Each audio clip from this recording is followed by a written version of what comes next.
Channel. My name is Shubham Sagar. Today we have to talk about Empuran, and it is in news. It has been in news from last 6-7 days, if not more, whether Empuran is a anti-Hindu or anti-Bharat movie. I'm not saying it. Somebody is saying or coining or giving these particular terms to Empuran. We'll talk about who is that particular someone. There are so many questions which we have to answer. Empuran controversy, 24 cuts, censorship, war on truth. Then there is something called as Press Freedom Index, whether it is anti-India, and then the last question of the day, whether something is in crisis in world's largest democracy, and what is that so-called something? Why we are talking about Empuran controversy, and what are we going to expose here? Let's talk about it. April 4, 2025, Hindu, page number 11. This is an article, freedom of expression and the Kerala controversy over Empuran. What is this whole controversy? Censorship, and that too has happened in Kerala. It is said that there are certain things which never happens in Kerala. They are generally free from these kind of prejudices when we are, discriminating people on the basis of caste, creed, and etc. There is too much freedom of speech and expression, or too much, or there is substantial amount of freedom of speech and expression in Kerala. But in Kerala also this has happened. Malayalam film Empuran was forced to make 24 cuts. Not one, not two, not three, not four, 24 cuts after release due to a national hate campaign. All these things, I'm not saying anything. As I keep on telling you in previous videos of mine also, we don't have our own views. This is just what this article is saying. This reflects a shrinking space for freedom of speech in India. In the previous videos also, we have talked about how free is free speech in India. We'll talk about that today as well, a little part of it, what Press Freedom Index says. We'll solve some questions at the end, some objective questions, not one, but two questions based on whatever we are going to read now. So, freedom of speech and expression, is it shrinking in India? What do you think about it? Escalation of attacks on free speech. Suppression of freedom of speech and expression, it has always existed. Doesn't matter which political party is ruling, there is a certain amount of suppression of freedom of speech and expression that will happen. Nobody will like when you keep on telling or exposing their truth and lies. Obviously, so suppression will happen, but it has intensified in the last decade, and these many critics have been assassinated. Narendra Dabholkar, Govind Pansare, M.M. Kalaburgi, Gauri Lankesh. When Gauri Lankesh ma'am died, I remember that was in news for so many days. But now we all have forgotten about it. Because, life happens and we forget about it. We shouldn't forget about these people and their martyrdom.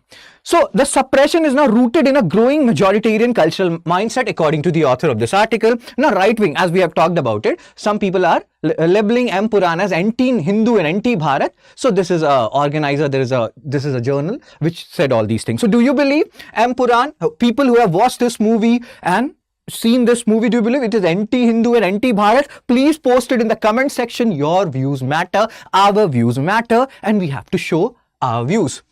You can, again, the more we show it, the more freedom of speech and expression we'll have.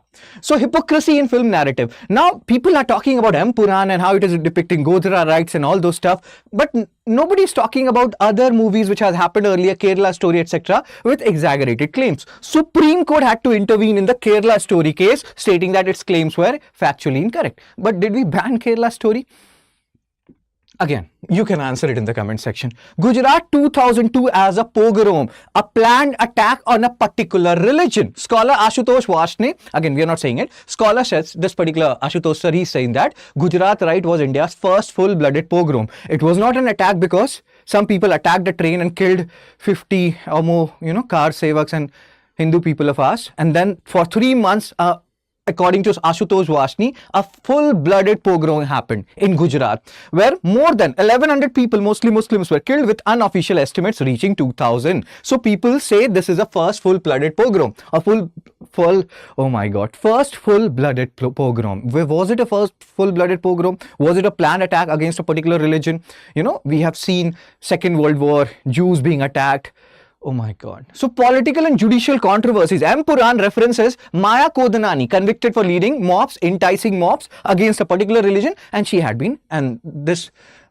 Kodanani have been acquitted. And then, not only this, Gujarat government released convicts who raped Bilkis Bano and killed her family. Supreme Court had to intervene and revoke their remission. This is a state we have reached in our country, according to the author.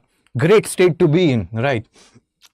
Legal complexity of the Godhra case. The Godhra case, again here, this article, this author is talking about, it is still unresolved. Godhra case is not closed. This case will linger on, with different commission reaching different conclusions. Some says the state government was guilty, some says it was not guilty.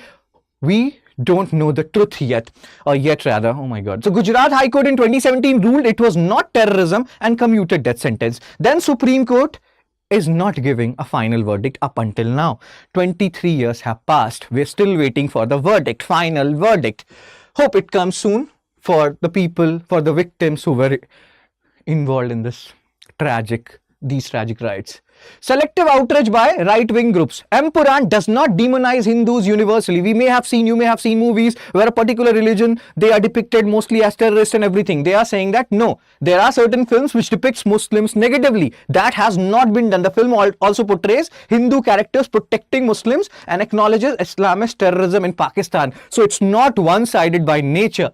Again, if you're saying it is anti-Hindu and anti-Bharat, okay, so Kerala's erosion of free expression, that is what we were discussing, that these kind of things were not seen earlier in Kerala. Now we are seeing it. Censorship of such scale that 24 cuts, not one, not two, as we have discussed earlier, 24 cuts were ordered.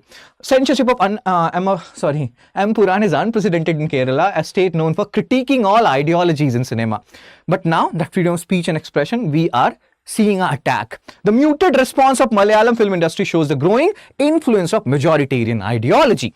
So let's see where this majoritarian ideology goes in Kerala and how it pans out. Final thought, Milan Kundera, he said that sometimes what happens if we don't talk about certain things which has happened in the past, people will forget it because our mind is very, it's fickle. We forget about people who have died in our family. But if we, talk about certain things which has happened, which was a kind of a black chapter in our history, then we are doing a good work. So, citing Milan Kundera, the article argues that resisting authoritarian power is a struggle of memory against forgetting. What it means is Empuran's biggest contribution is preserving historical memory against efforts to erase it. We are trying to erase a black chapter of our Indian history, and Empuran is resisting that.